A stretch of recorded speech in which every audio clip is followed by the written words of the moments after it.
তো অসুস্থ হয়ে 1 মাসের বেশি সময় ধরে রাজধানীর এভারকেয়ার হসপিটালে চিকিৎসাধীন রয়েছেন এবং তাকে উন্নত চিকিৎসার জন্য বিভিন্ন সময়ে আমরা দেখেছি তাকে উন্নত চিকিৎসা দেওয়ার জন্য এয়ার অ্যাম্বুলেন্স আনা এবং তাকে লন্ডন নিয়ে যাওয়ার কথা ছিল এবং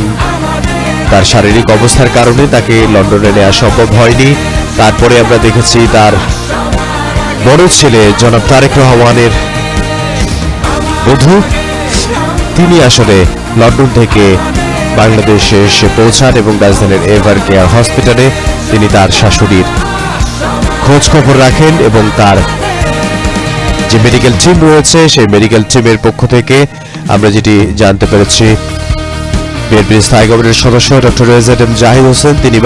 বারবারই গণমাধ্যমে তিনি বলেছেন যে বেগম খালেদা জিয়ার শারীরিক অবস্থা স্থিতিশীল রয়েছে এবং তিনি চিকিৎসা গ্রহণ করতে পারছেন। এখনো তার একই রকমের অবস্থা এবং তার উন্নত চিকিৎসার জন্য হয়তো বিএনপির ভারপ্রাপ্ত চেয়ারম্যান জনাব তারেক রহমান তিনি আজ দেশে আসছেন এবং তিনি দেশে আসার পর তার মায়ের খোঁজ খবর নেবেন এবং তার মায়ের চিকিৎসার খোঁজ খবর নেবেন এবং তার উন্নত চিকিৎসার জন্য তাকে লন্ডনে পাঠানোর যে একটি কথা উঠেছে তার উন্নত চিকিৎসার জন্য সেটি হয়তো করা হতে পারে। এর আগে আমরা যে বিষয়গুলো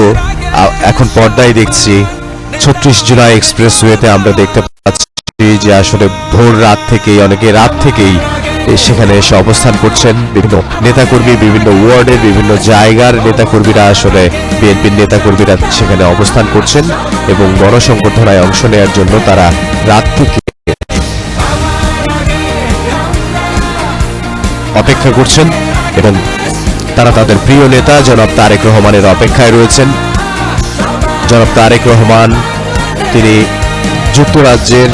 হিথ্রো বিমানবন্দর থেকে তিনি তাকে বহনকারী বিমানটি রওনা হয়েছে বাংলাদেশ সময় 12:15টার দিকে গতকাল রাত এবং তাকে বহনকারী বিমানটি সিলেটের ওসমানী বিমানবন্দরে এসে পৌঁছায়।